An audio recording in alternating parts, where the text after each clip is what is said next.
Ça va être un biotope de montagne, de haute montagne, avec de la végétation assez basse.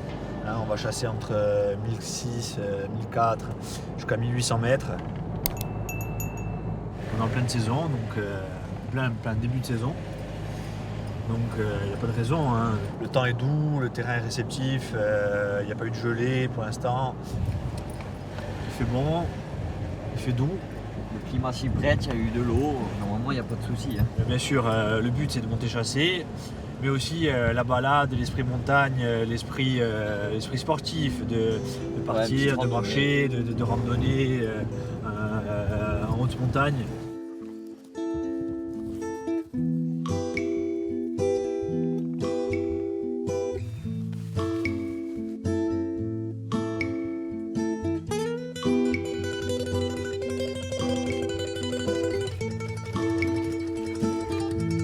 C'est parti. Allez.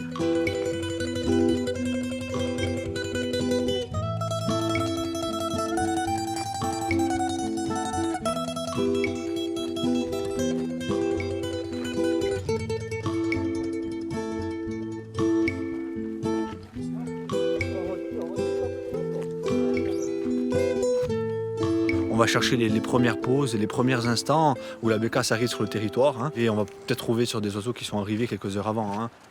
On est en pleine saison de migration, donc on va tomber sur des bécasses qui sont arrivées de la nuit, de la veille, de 2-3 jours, une semaine maximum. Quoi, hein.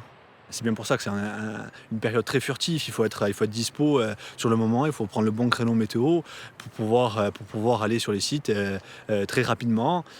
Ça dure quelques dizaines de jours, pas plus. Et bien sûr, il ne faut pas qu'il y ait de précipitations neigeuses en altitude ou de grosses gelées hein, qui empêcheraient en fait, l'oiseau de se poser, de trouver la nourriture nécessaire. C'est entre fin octobre et mi-novembre. Voilà. On va dire les derniers jours d'octobre jusqu'à mi-novembre. Et là, Flo, tu fais marcher le chien derrière toi. Si tu veux, on n'est pas en action de chasse. C'est réellement pour pouvoir habituer le chien à séparer l'action du moment où on marche jusqu'au lieu de chasse. C'est un peu pour le structurer. Ça fait partie de l'obéissance en fait. Après, quand on le mettra à la clochette, elle sait qu'elle a l'action de chasse la chienne. Donc elle va prendre beaucoup plus de périmètre et elle va vraiment aller chercher les oiseaux dans les endroits où on ne s'y attend pas en fait.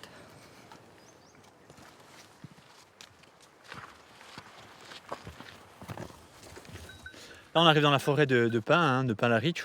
Donc le pin Larich est l'espèce endémique, le pin endémique à la Corse. Et on arrive sur le premier lac de notre périple, de notre séjour. C'est un lac emblématique en Corse. C'est une parcelle en fait où on peut chasser le long du chemin. Donc tant qu'à faire, au lieu de monter sans chasser, on chasse un peu là. On ne perd pas de temps, on ne va pas aller chercher en dehors du chemin. On reste sur les traces et voilà, les chiennes elles tournent autour, mais voilà. Elle arrive pas avec le fil. Arrête. Et je te dis, on n'entend plus la clochette. Arrête. Arrête. Arrête. Bien joué Mathieu, bravo. Ta chienne, Flo. C'est bien, ma fidèle. C'est bien. C'est bien. Eh ben, ça aura pas duré longtemps. Ah ben non, hein. C'est la première sur le bord du chemin, hein, comme on avait dit. On s'est orienté vers les chiens, on s'est orienté vers les chiennes dès que ça a bipé. Et en fait, dès qu'on a fait une dizaine de mètres vers les chiennes, ça a volé. Et notre chance, c'est qu'elle est partie dans notre direction. Elle nous est venue vraiment droit dessus. En fait, il faut dire que les chiens, ils la bloquaient vers nous. Donc généralement, c'est rare qu'elle force les chiennes. Et puis elle nous a fait le travers. Elle m'a fait le travers une quinzaine de mètres. Et j'ai pu la tuer. Voilà, première bécasse. Ça rassure, ça nous donne un peu le thermomètre. Hein. Ça nous donne un peu l'ambiance du moment. Donc voilà, il y en a, ouais. Voilà, c'est bien. C'est vrai qu'il a fait mauvais là en début de semaine, donc les bécasses qui sont arrivées en début de semaine, elles cherchent des endroits abrités. Elles ont du mal quand même à se poser dans les plateaux d'altitude quand il fait mauvais. Donc c'est des endroits plus propices là quand il fait mauvais. Voilà, on va se remettre en route. Hein, ça nous motive pour la suite.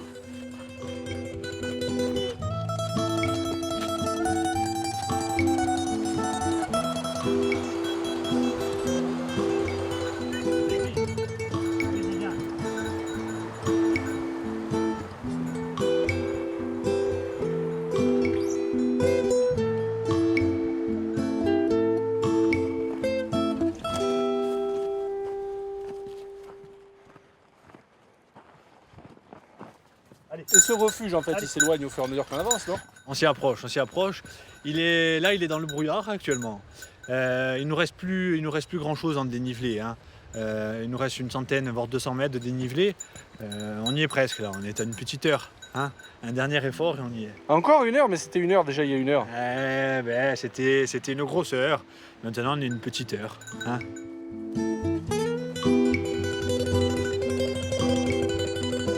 Tu sais, en montagne, on rate pas trop la montre, hein. Surtout quand on est dans des paysages comme ça, tu sais, on marche, on se rend même plus compte du temps passé. On s'en rend compte parce qu'on laisse un peu de sueur, mais bon, voilà quoi. Après, on marche doucement, on va doucement, on profite du paysage, donc c'est vrai que c'est un peu long. Un bon plat de pâtes ce soir, et quand on dormira bien dans le refuge, on va pas attendre les ronfleurs pour s'endormir, hein. Allez, Den, allez, va. Allez. Allez, va. Là, c'est vraiment magnifique. Tu vois, là, demain, si tu as un arrêt dans cette végétation, c'est vraiment le paradis. Tu vois la pièce, tu vois ton chien. Tu peux vraiment, tu apprécies ce moment. Là, le refuge, il se profile, hein. Il est juste derrière la crête, là, à 100 mètres dessus. Donc, on y est presque. Je commence à sentir l'odeur du feu de bois qui nous attend, ouais. Ouais, donc tu as vu, on a mis 3 bonnes heures, hein. C'est le temps estimé donné, hein. Donc ça crapahute, il y a 800 mètres de dénivelé positif, environ 200 en négatif. Donc ça fait 1000 mètres cumulés sur un terrain cassant, assez rocailleux. Donc c'est le temps qu'il faut avec des gros sacs, on a 14-15 kg dans le dos, plus les fusils, hein. Voilà, ce soir là on arrive au refuge, on allume le feu, on se repose, on repose un peu les chiens et puis demain matin, voilà, on sera paré pour chasser, hein.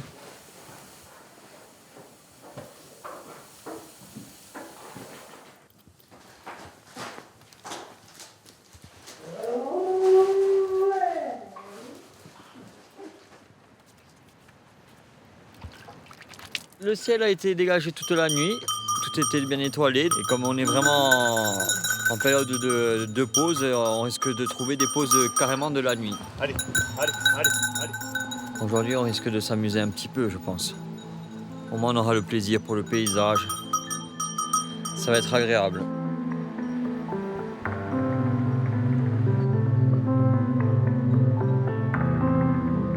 Arrête. Donc tu vas trouver l'Aulmenin là, ou l'Aulmodoran, hein, ce qu'on appelle en Corse Ouas.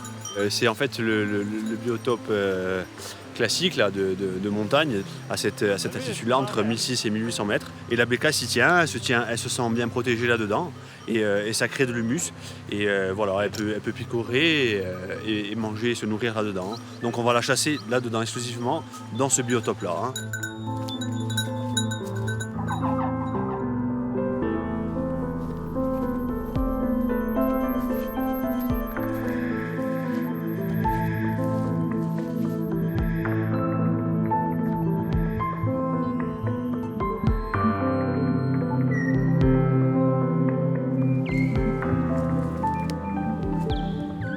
C'est arrêt là au milieu où je te disais.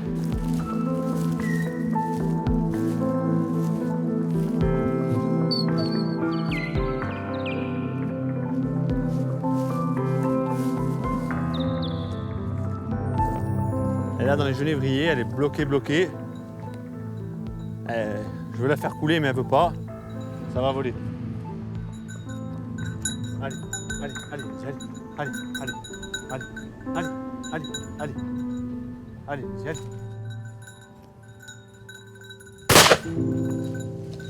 C'est bien ma fille, allez fort.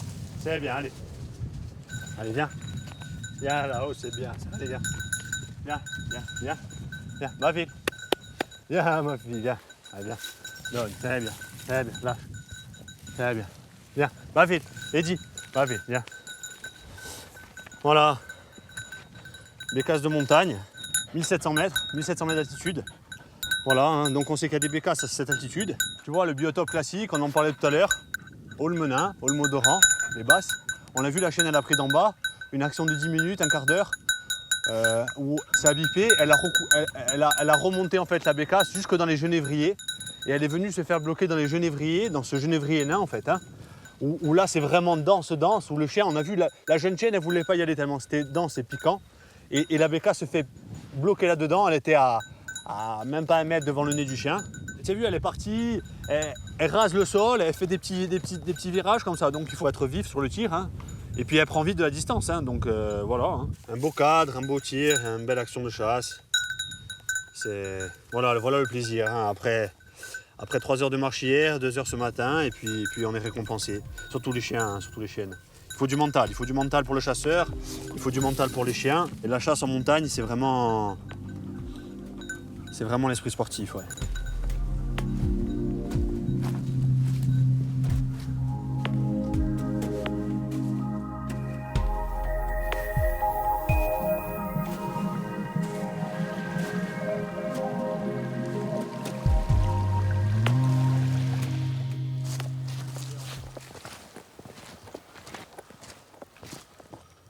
J'ai les 2 chiennes à l'arrêt. Pas bouger. Chut, c'est bien ma fille. C'est bien ma fille. Ça piète devant. Hein. Allez Lydie, allez. Doucement, allez. Doucement. C'est bien ça. C'est bien ça, doucement.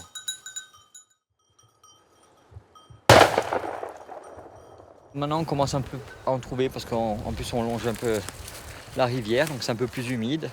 Le terrain s'y prête un peu plus. Donc du coup ça fait déjà 2 oiseaux qu'on trouve sur ce biotope. Donc on va un peu forcer là. Après vu qu'on s'approche des midis, on va faire un petit casse-croûte quand même pour se reprendre un peu de force. On mange un peu de fromage, un peu de charcuterie corse. On se restaure, on prend des forces, puis on va repartir. Hein. On a encore de longues heures de marche hein, avant de pouvoir rentrer sur la voiture.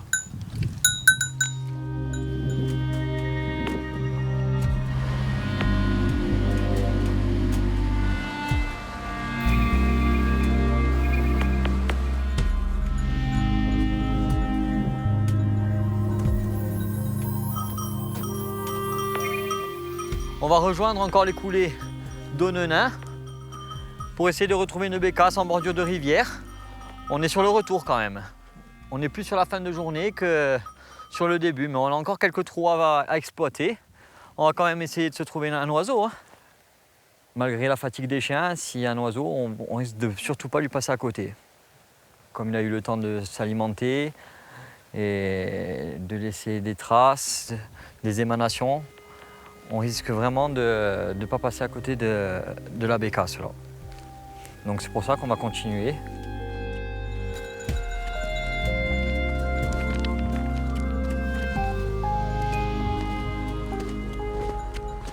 Donc c'est des terrains qu'on connaît assez parce qu'on les fréquente souvent, surtout en cette période, sur les pauses de bécasse.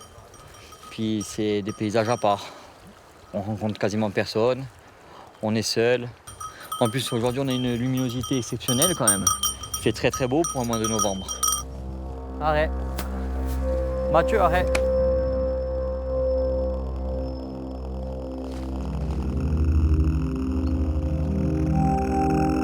Ce qui fait la beauté de cette chasse en haute montagne, c'est de voir le chien réellement sous arrêt. On peut l'approcher au maximum, presque jusqu'à le caresser. Ça nous est arrivé. On a la chance de voir les oiseaux, de les voir de très très près, vraiment de les voir dans les moindres détails. Et donc pour les amoureux de la nature et de la chasse, c'est quand même assez exceptionnel.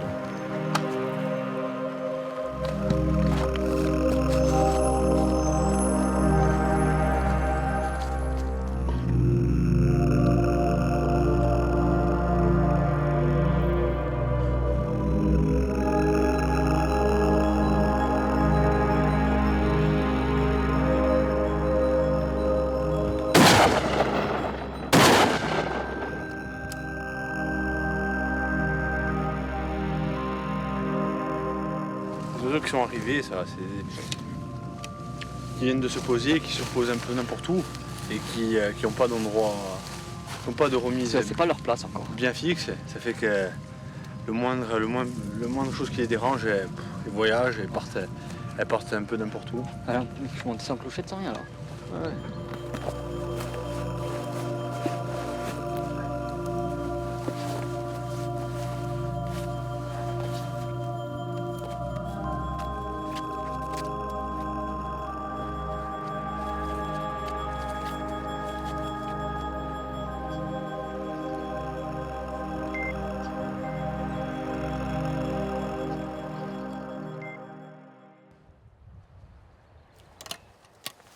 On libère les fauves?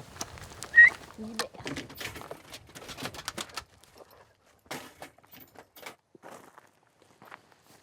On est sur la côte Vermeille, dans l'extrême sud de la France, à l'est des Pyrénées. Et la garrigue tombe et les vignes tombent dans la mer et il y a des perdrix rouges qu'on va aller chercher aujourd'hui.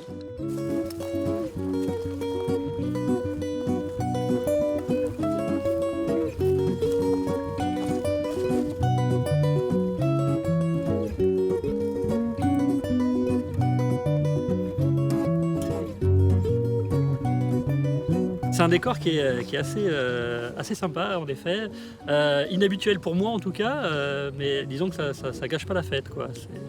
Ça apporte un peu de fraîcheur même. Viens la fille, allez.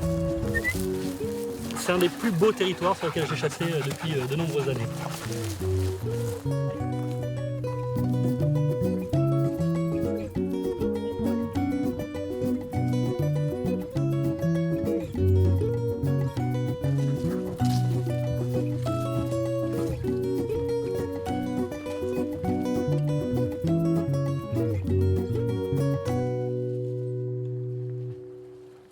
C'est beau, puis c'est agréable à chasser parce que, mine de rien, on a beaucoup de visibilité, donc on voit les chiens travailler, on peut les laisser partir loin sans se demander où ils sont.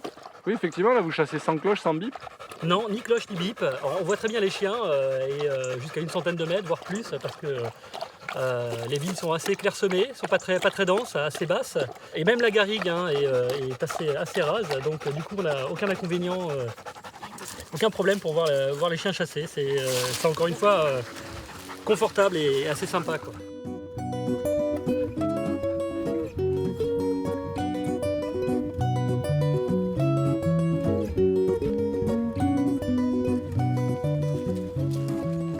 La température monte assez vite, alors on a de la chance parce qu'il y a un peu de vent quand même et je pense que ça permet de la maintenir dans des conditions un peu moins atroces que s'il n'y avait pas de vent, mais il fait chaud quoi. Et à partir de maintenant ça va aller de mal en pire.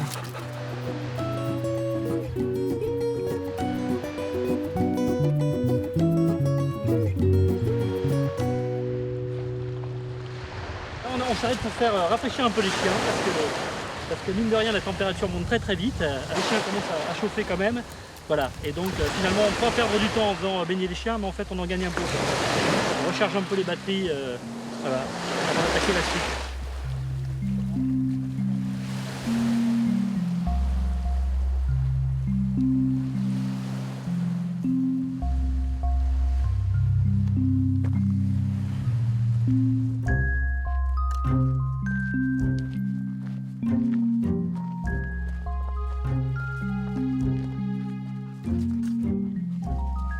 Il y a des chasses qui sont très giboyeuses et qui sont pas très belles.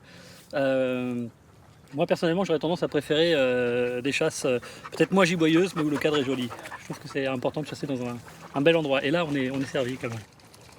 Tu veux un peu de raisin, Émeric? Ouais, avec grand plaisir. Voilà. Hop.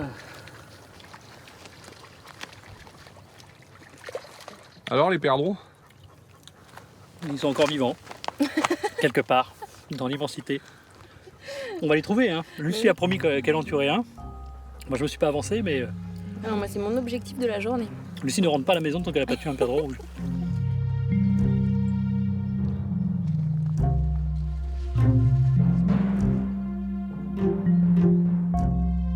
C'est une chasse qui nécessite de marcher beaucoup, c'est un marathon en fait.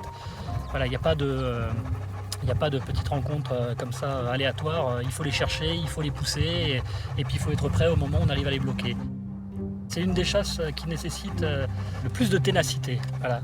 Si on lâche au perdreau, on s'en sort pas. Sur les sauvages, hein, j'entends. Voilà.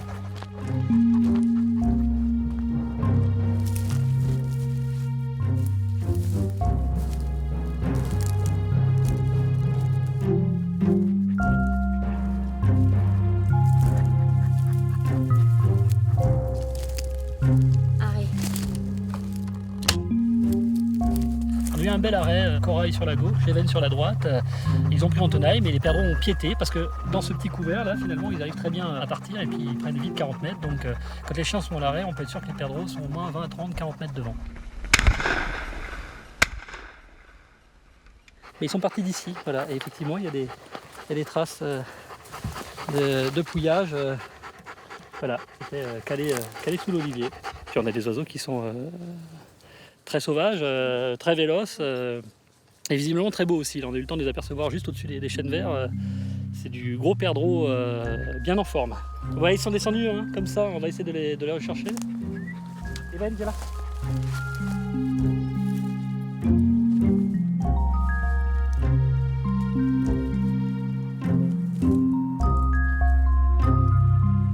Un peu ça.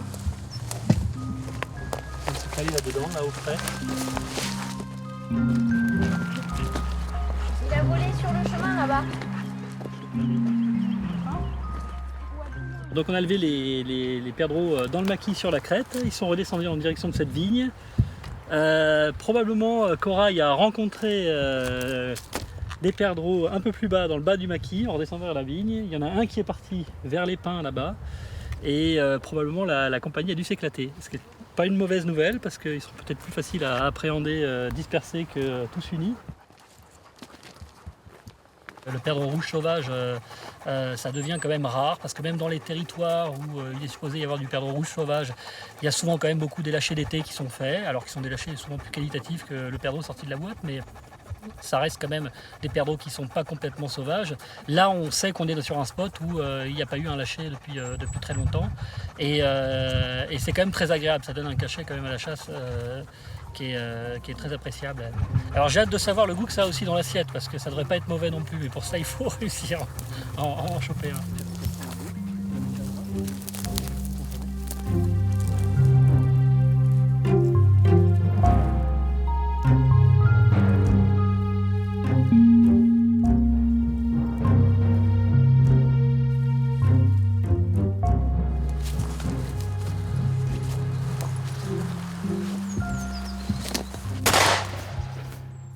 Evan a arrêté là, Corail a arrêté plus haut, ils ont commencé à s'exciter donc j'ai couru parce que je me suis excité devant, ils sont partis, bon, j'ai lâché un coup de feu mais sans conviction, mais ils sont partis là, hein. Ils sont partis derrière là, vers les pins là, et il y avait au moins 6 ou 7 oiseaux. Alors c'est marrant parce qu'ils sont dans un maquis qui n'est pas très dense mais c'est exactement la même configuration que plus haut, c'est un peu herbacé. Assez ouvert quand même, donc ils ont de quoi piéter. D'ailleurs ils ont piété, hein, parce qu'ils ont dû piéter de là-bas jusque là. Et ils sont partis là, ils sont au frais. Voilà.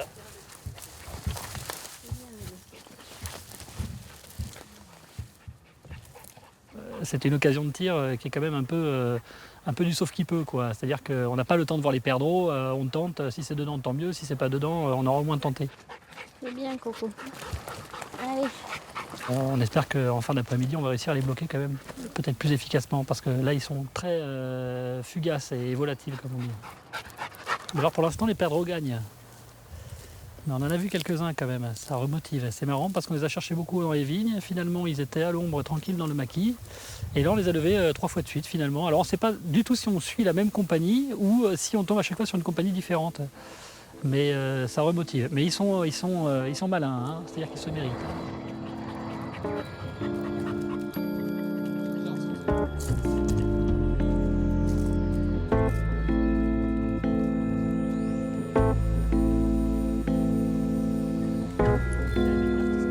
Ouais, c'est dur, là. Il fait chaud, il va falloir s'arrêter, attendre que les heures chaudes passent et puis profiter pour se baigner et pour faire la sieste et puis on recommencera ce soir quand il fera plus frais. Et avant, un petit plateau de fruits de mer. Alors il y a des langoustines, des crevettes, les petits bulots locaux, les murex, il y a des amandes de mer et puis des huîtres. Un petit bain de mer, la sieste et après on retourne à Et la après chasse. on retourne chasser.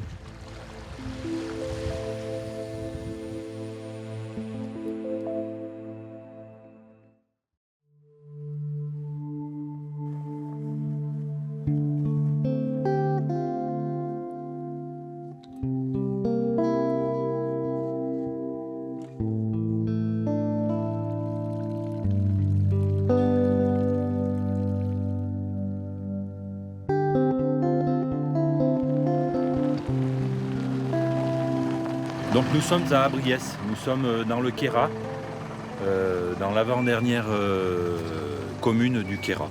Voilà, presque au bout, en limite de l'Italie. L'Italie est toute proche, à quelques kilomètres. Département des Hautes-Alpes. Département des Hautes-Alpes, bien sûr, oui, tout à fait.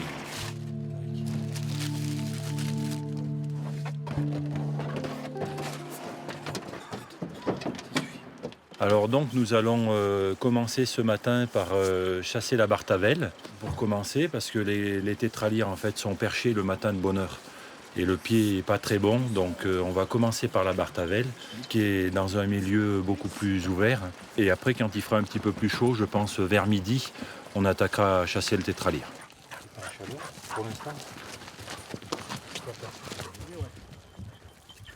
On va essayer de faire les deux. On a un territoire merveilleux qui nous offre la possibilité de chasser les deux espèces et même les trois, puisque si le lagopède était ouvert, on aurait pu aussi aller au lagopède, puisque à l'étage supérieur, c'est-à-dire au-dessus de 2500 mètres, jusqu'à 3000 mètres à peu près, le lagopède est présent.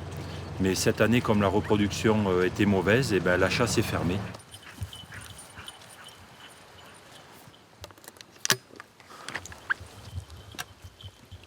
Disons que c'est une montagne qui est bien propice pour ça, d'avoir plusieurs espèces un peu au même endroit, ce qui rend la chasse un peu plus agréable de ne pas aller qu'à une seule espèce.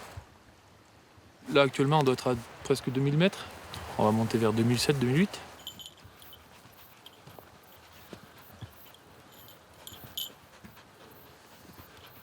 Là-dessus on peut en trouver un. Ouais. Après là-haut il y a une couche de brebis avec les orties là.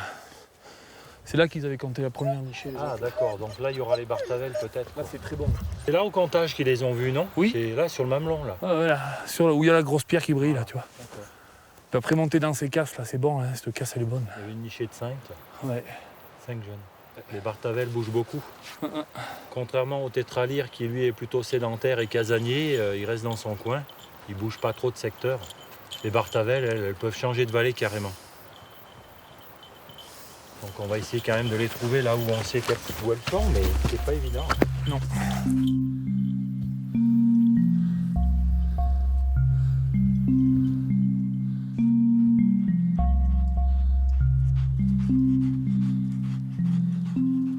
Pour nous ici dans les Hautes-Alpes, on a la chance d'avoir du soleil assez souvent et un climat, je dirais, relativement bon jusqu'au 11 novembre. Alors je pense que les pointers sont quand même très adaptés pour la montagne. Les setters qui ont un poil très long, en fait, ils sont très vite chauds et des fois en 1 heure ou en 2 heures, ils n'avancent plus. Donc en fait, il faut leur amener beaucoup d'eau. On va dire pratiquement le double. Hein. On va dire il faut à peu près 2 litres pour un pointer ou 1,5 litre pour un pointer. Il faut 2 à 3 litres pour un setter. Par contre, l'inconvénient, voilà, c'est l'inverse. C'est-à-dire que quand on va vers la fin de saison, quand il fait froid et humide, eh ben, le pointer craint plutôt le froid. Alors que le setter, lui, est plus adapté à ces températures-là, quoi. Voilà.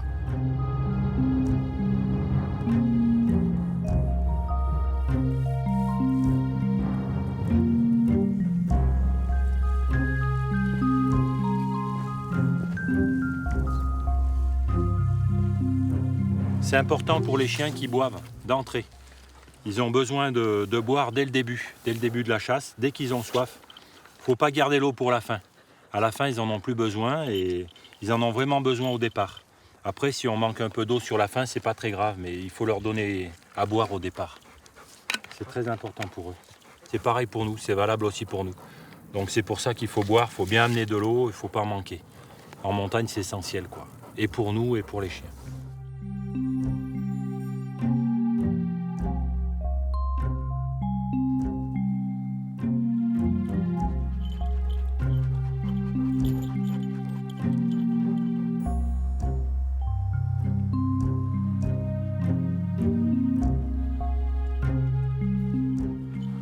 Faut se méfier, elles sont peut-être là-dessus. Hein.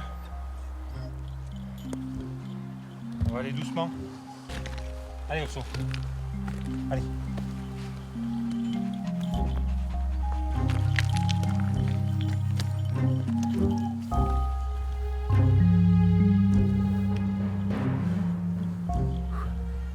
On n'est pas bon vent, hein.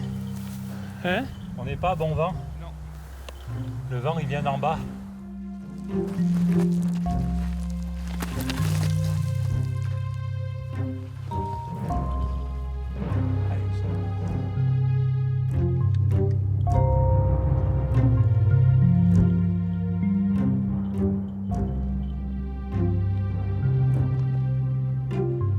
Jean-Michel, un collègue en fait à nous qui chasse un petit peu plus loin, a tiré 2 coups et par contre on ne sait pas sur quoi, donc on va essayer de le questionner pour savoir s'il a tué un oiseau ou pas. Alors au niveau attribution, la société doit avoir 6 attributions de tétralyre et je crois autant de perdrix Bartavel. S'il en a tué une, c'est limité à une perdrix Bartavel par jour et par chasseur. Donc lui par contre s'il a prélevé, il devra s'arrêter. Par contre, nous, on n'a pas encore prélevé, donc on peut encore chasser.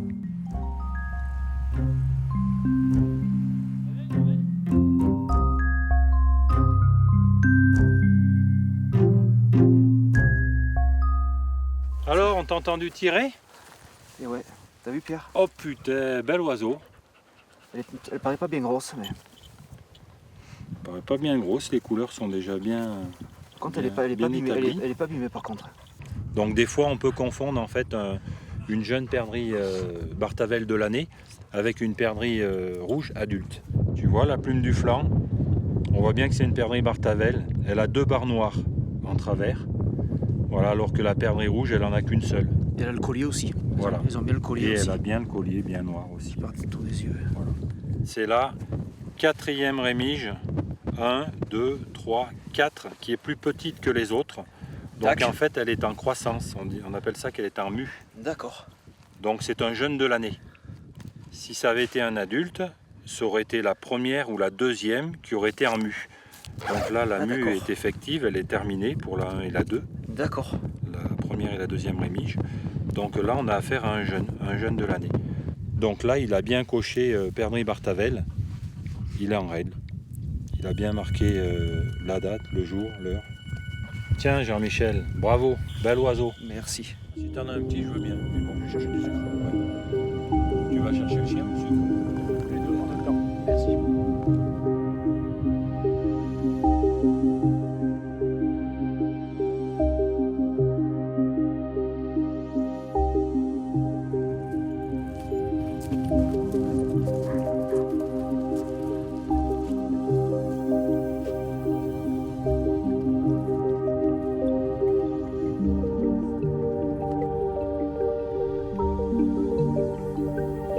Voilà, alors là, tu vois, on était sur la vallée de Valprévert. Là, on attaque la vallée de Saint-Martin. Là, c'est l'Italie, tout partout derrière.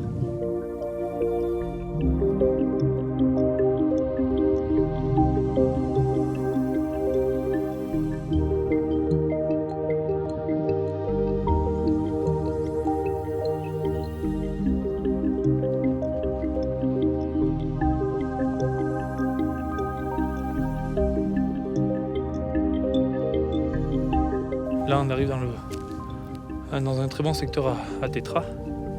Tout ce qui est à flanc de montagne, là, c'est un très bon secteur. Là. Plus boisé, avec de la myrtille, du rhodo. L'endroit parfait pour trouver les coques, quoi.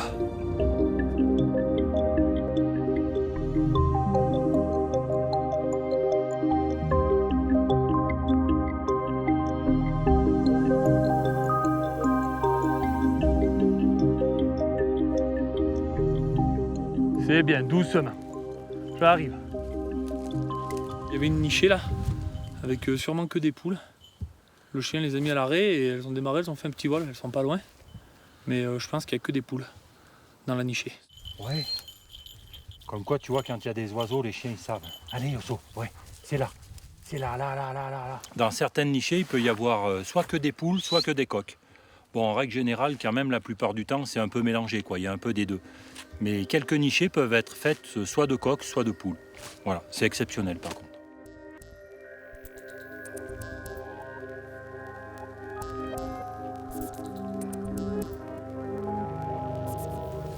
Pas bouger. Ah, ça, c'est un gros mort. Hein. Harry, restez pas grand. Harry, il est là-bas. Pas bouger. Là-bas. Allez, à l'arrêt. Là, hop. Pas eu le temps de voir. Donc, en fait, Osso était à l'arrêt, là, et En allant sur l'arrêt d'Ossau, en fait, j'ai fait voler un vieux coq, un beau coq noir, voilà, que j'ai pas tiré parce que je suis pas arrivé à l'identifier assez tôt. Voilà, et après Ossau a fait partir une poule et un coq à nouveau. Mais j'étais trop loin et dans de mauvaises conditions, donc j'ai pas tiré. Il se laisse pas beaucoup arrêter et quand il se laisse arrêter, nous on est loin de l'action. Donc voilà. Peut-être on va y arriver, mais ça va être difficile.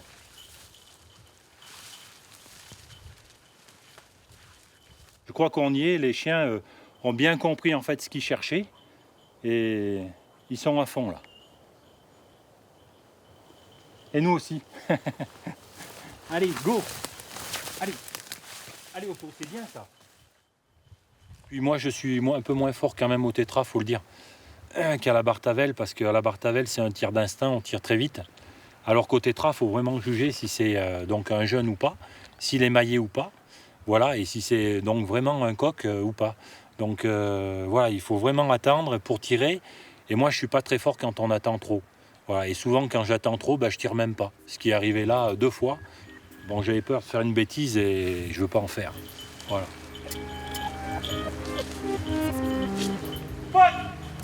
Ouais, j'ai vu. Trop loin. Trop loin. En fait, ils étaient 2 et ils sont partis au niveau du mélèze, là, quoi, allez, 25 mètres. Mais bon, à nouveau, pour moi, c'est parti comme ça, de cul, et j'ai pas vu si c'était coq ou poule, alors j'ai pas tiré.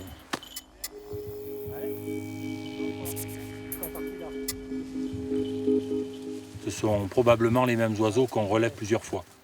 Et les premières fois, ils se laissent arrêter, et après, en fait, ils ont compris. Et puis à la fin, ils se perchent.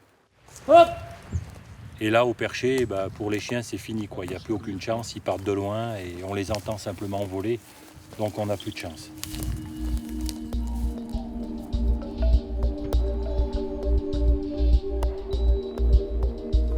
On est parti ce matin à 8h30 à peu près.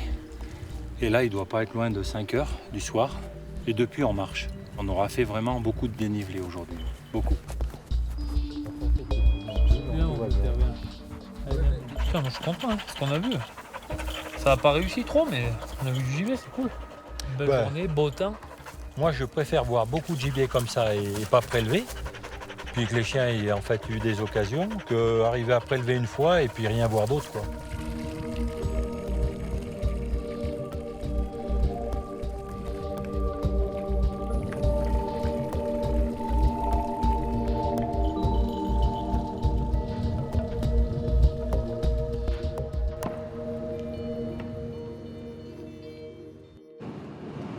Bien sûr, comme toujours, quand c'est un grand jour, il pleut. Ça va se lever. On va faire l'ouverture du petit tétra.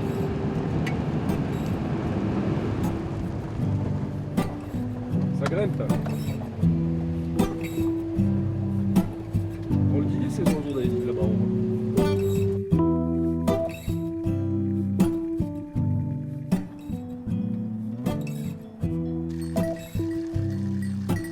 Première rencontre avec cet oiseau que je connais pas du tout.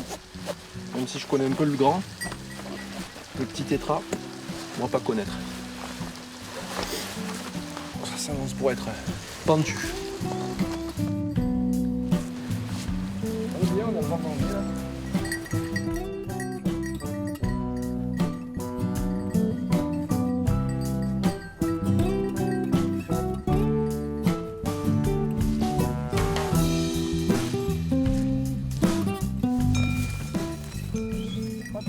Par les vaches.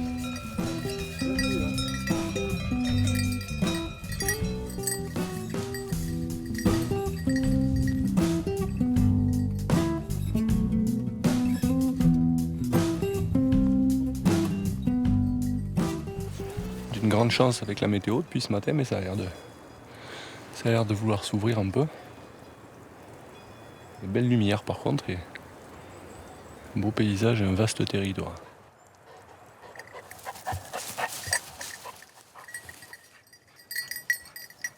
Allez.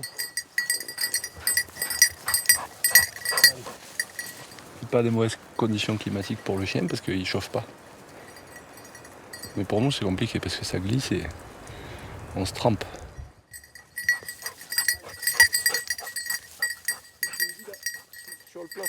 mais je vois pas où il y a un plat.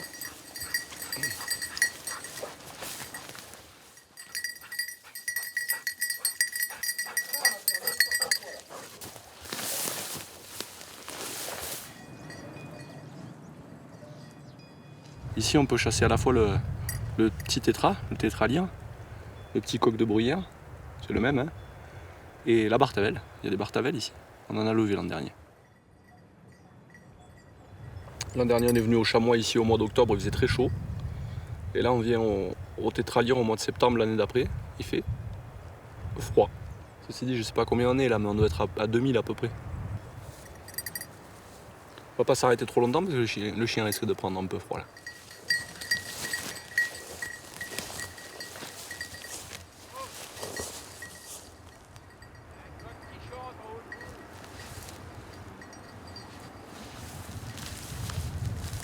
Apparemment, notre accompagnateur guide nous indique qu'il y a un coq qui chante en haut.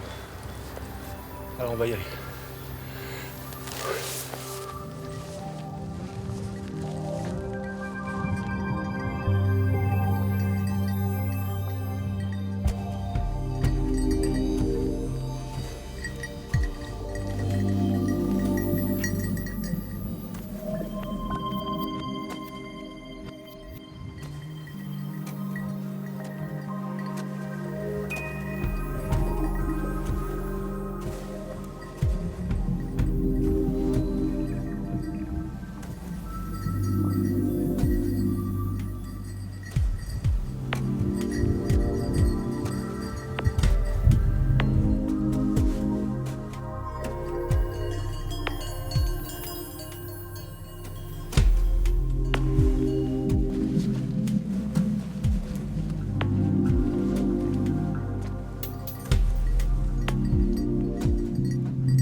Voilà arrivé au chalet de l'An.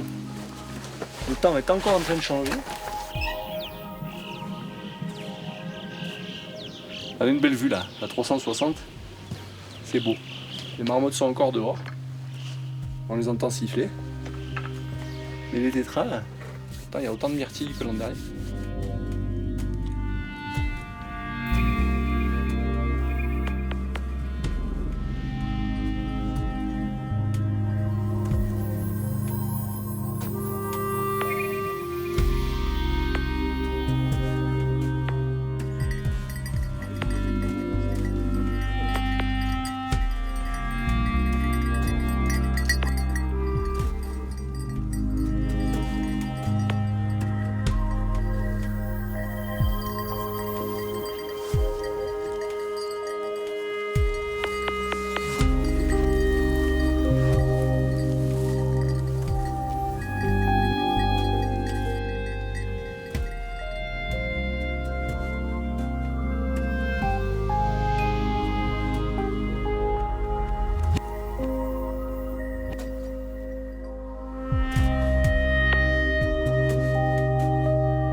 C'est bien Corail. C'est bien Coco. Et voilà, comme quoi la persévérance paye toujours. On a attaqué ce matin à 7h30. On a pris la tempête. On a un chien dont on ne savait pas s'il allait chasser le tétra ou pas, parce que là on chasse sur une invitation et que moi c'est bien la première fois que je chasse le tétralyre, même si ce chien a déjà chassé le grand tétra, donc je pense que c'est à peu près similaire. Et là, dans ce tout petit bouquet de sapins, alors qu'on n'y croit plus du tout, qu'on est en train de rentrer à la voiture, qu'on a encore 2 heures de marche, qu'on a les fringues trempées, etc. Là, un arrêt ferme, avec un coulé sur quoi, 5 ou 6 mètres. J'ai vu, pas vraiment, je peux pas dire j'ai vu le tétra, mais j'ai vu les myrtillers qui bougeaient. Là, j'y croyais plus, mais là, j'ai compris qu'il se passait quelque chose. Et puis voilà, le tétra, il allait se mettre dans ce bouquet de sapins. Je me disais qu'en étant en hauteur, je le verrais bien. Tu parles, il est parti comme une bécasse, hein, bien sûr, pile poil du mauvais côté de l'arbre. Et quand je le vois, il est loin. Je tire une cartouche un peu à la désespérée, j'avais aucun espoir de le tirer, en plus je suis au plomb de 7. Il était à 50 mètres, c'était plus pour récompenser le travail du chien parce que de temps en temps le chien ça lui fait du bien d'entendre une cartouche, mais je l'ai particulièrement bien vu, un bel adulte, bien maillé, voilà. Et puis là, je crois qu'il faut qu'on y retourne parce que là, le chien est en train de se remettre en chasse, ça l'a relancé bien sûr. Le chien aussi, il est comme nous, hein, il avait perdu un peu le moral et puis là, il l'a retrouvé. Et donc là, il est reparti, faut qu'on y aille. Allez, Corail. C'est reparti.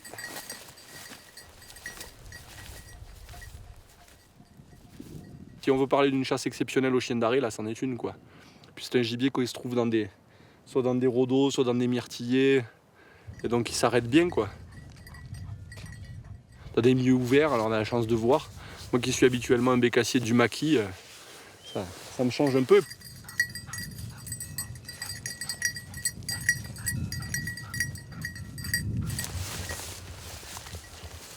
Il y a quelque chose là. Harry.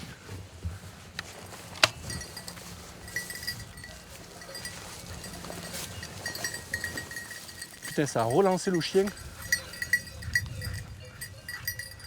Là on est bien, on est à bon vent là. Pour une fois.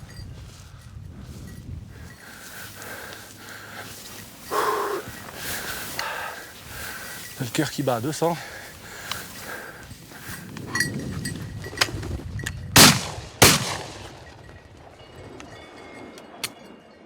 Putain, il y est.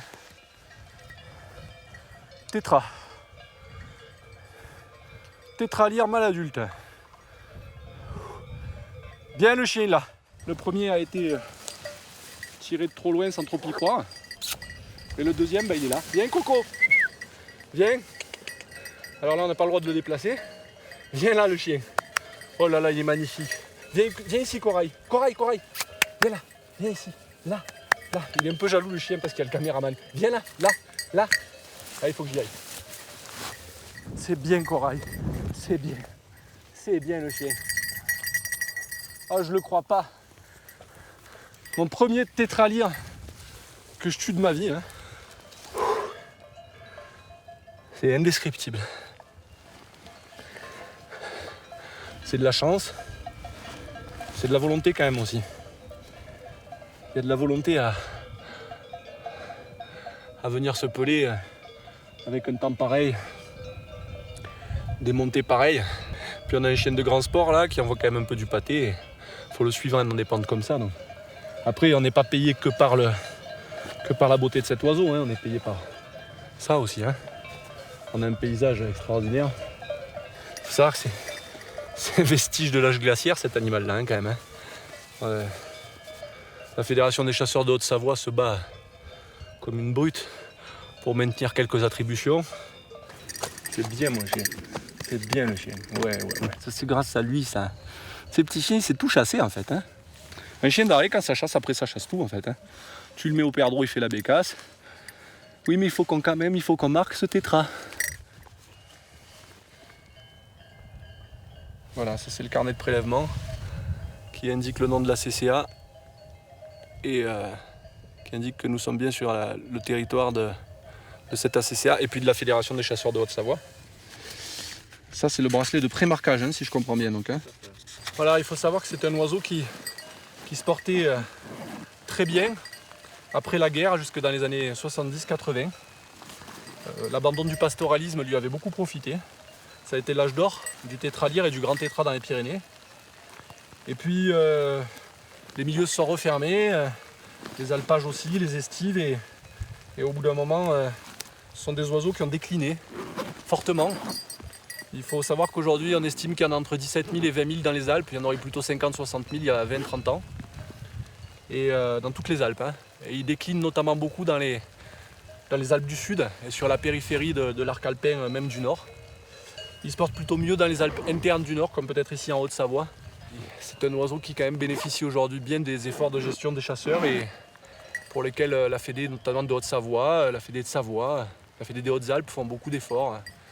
Comptage, aménagement, mise en défense de certaines pistes de ski, contrôle des activités hors piste, de certaines activités de montagne.